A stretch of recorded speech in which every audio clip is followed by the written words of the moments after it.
इसलिए left hand side की ओर हमें एक प्रोफेशनल ट्रेडर के लगभग सभी बिहेवियर्स मिलते हैं और राइट हैंड साइड की ओर एक रिटेल ट्रेडर्स के सभी बिहेवियर्स मिलते हैं। एक प्रोफेशनल ट्रेडर का अप्रोच क्या है? कई एसेट क्लासेस में सिस्टमैटिक रूप से लंबे समय तक शॉर्ट पोर्टफोलियो मैनेजमेंट। कोई नैरो डेफिनेशन नहीं। हर ट्रेडर की इच्छा होती है कि उनके पास किसी भी समय किसी भी तरह से ट्रेड करने में सक्षम होने के लिए एक इनफाइनाइट ऑप्शनल डायरेक्शन हो, ताकि वे सिर्फ यह देख सकें कि पैसा कहाँ है। इसलिए यह विचार एक ट्रेडर की लोकप्रिय धारणा है। जैसे कि आप बहुत से लोगों को फिल्मों की तरह फर्श पर चिल्लाते हुए देखते हैं, यह अब मौजूद नहीं है, यह पूरी तरह से बकवास है। लेकिन दुनिया में ऐसे लोग हैं जो चाहते हैं कि ऐसा हो, लेकिन यह सब दिखावा है। यह एक नैरेटिव मतलब कहानी है जिसका उपयोग लोग आपको वह काम करने के लिए करते हैं जो आप नहीं करना चाहते हैं। प्रो ट्रेडर अप्रोच 80% फंडामेंटल और 20% टेक्निकल हैं। अधिकांश मामलों में इन्वेस्टमेंट बैंक्स, प्रॉप डेस्क और हेज फंड्स में रिटेल ट्रेडर्स का अप्रोच क्या है? रिटेल ट्रेडर्स बाजार में आने पर क्या करते हैं? शॉर्ट टाइम फ्रेम्स, सब कुछ 1 day, 4 hours, 2 hours, 5 minutes candle, 1 minute candle, हमेशा क्विक रिटर्न्स की तलाश में रहते हैं जो संभावित रूप से मौजूद नहीं होती है, क्योंकि वे एक्चुअल में वॉलेटिलिटी की सही ढंग से निगरानी नहीं कर रहे हैं। एक प्रोफेशनल ट्रेडर के लिए रिस्क का दृष्टिकोण क्या है? यह वह जगह है वहाँ वे भिन्न होते हैं। इन्वेस्टमेंट बैंक्स, प्रॉप डेस्क और हेज फंड्स में कई लॉन्ग और शॉर्ट पोजीशंस होंगी और वे पोर्टफोलियो बनाएंगे। आमतौर पर पोजीशंस का साइज पोर्टफोलियो का 5 to 10% होता है।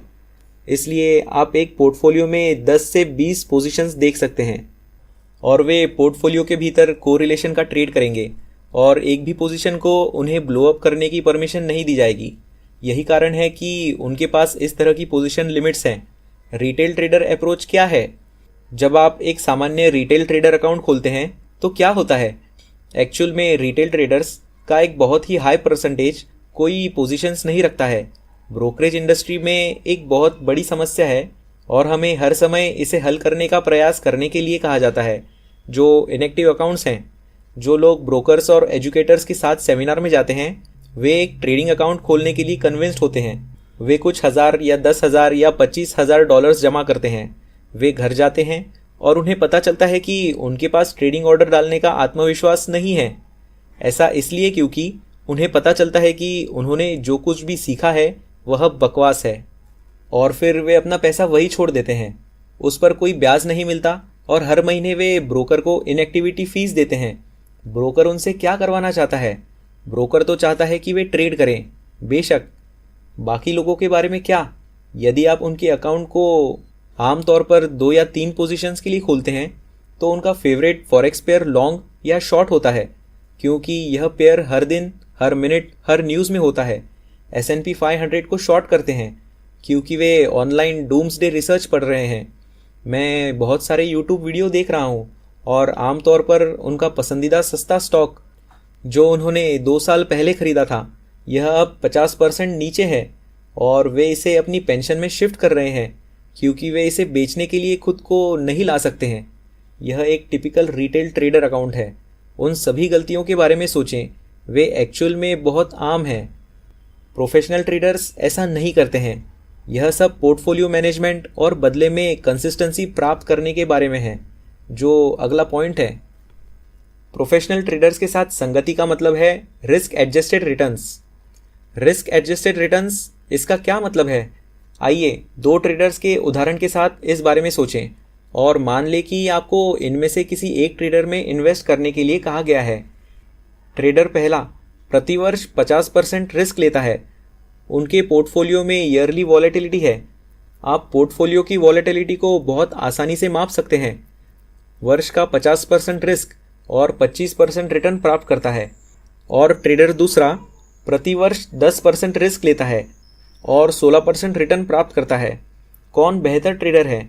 बेशक, पहले ट्रेडर में आप इन्वेस्ट नहीं कर सकते हैं, इसलिए आप ट्रेडर 1 के साथ जो भी इन्वेस्ट करेंगे वह सचमुच 6 महीने में ही आधा खत्म हो सकता है और आपका इन्वेस्टमेंट शून्य भी हो सकता है।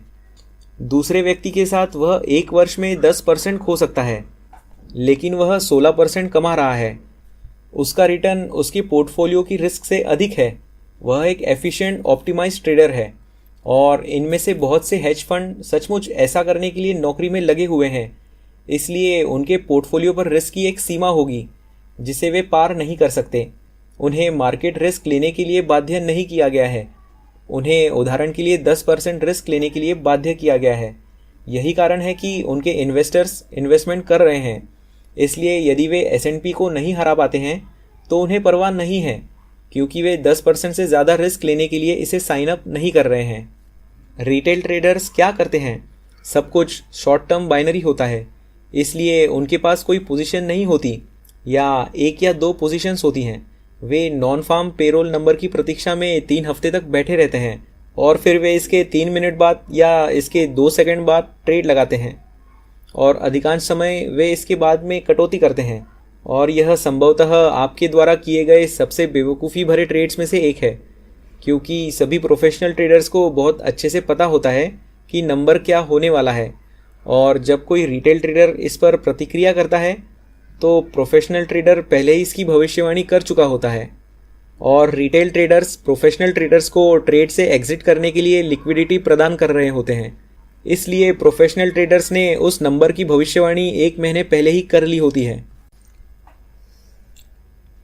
और भले ही यह इकोनॉमिस्ट्स की आम सहमति से अधिक हो या कम हो, प्रोफेशनल ट्रेडर्स ने प्रिडिक्शन की है कि यह आम सहमति से अधिक या कम होने वाला है।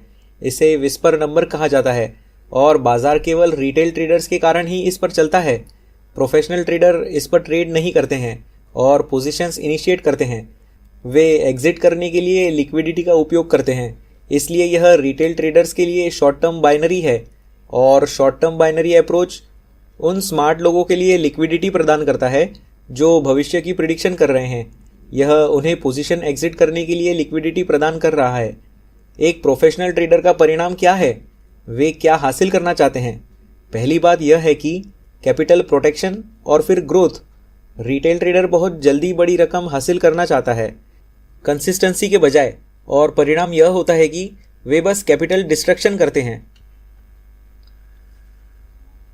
इसलिए मुख्य अंतर यह है कि प्रोफेशनल ट्रेडर्स की रियलिस्टिक एक्सपेक्टेशंस और टारगेट्स होते हैं और उनका टारगेट धीरे धीरे अमीर बनना होता है और वे हमेशा के लिए या कम से कम रिटायरमेंट तक या मरने तक ट्रेडिंग करना चाहते हैं। रिटेल ट्रेडर्स बहुत अनरियलिस्टिकली हाई टारगेट्स रखते हैं और वे कभी भी अपने टारगेट्स को पूरा नहीं कर पाते हैं। इसलिए वे गरीब बने रहते हैं या जल्दी से गरीब हो जाते हैं। एक्सपेक्टेशंस कभी पूरी नहीं होती हैं, टारगेट्स कभी पूरे नहीं होते हैं और वे बस अपना अकाउंट उड़ा देते हैं। यह सामान्य सिनेरियो है।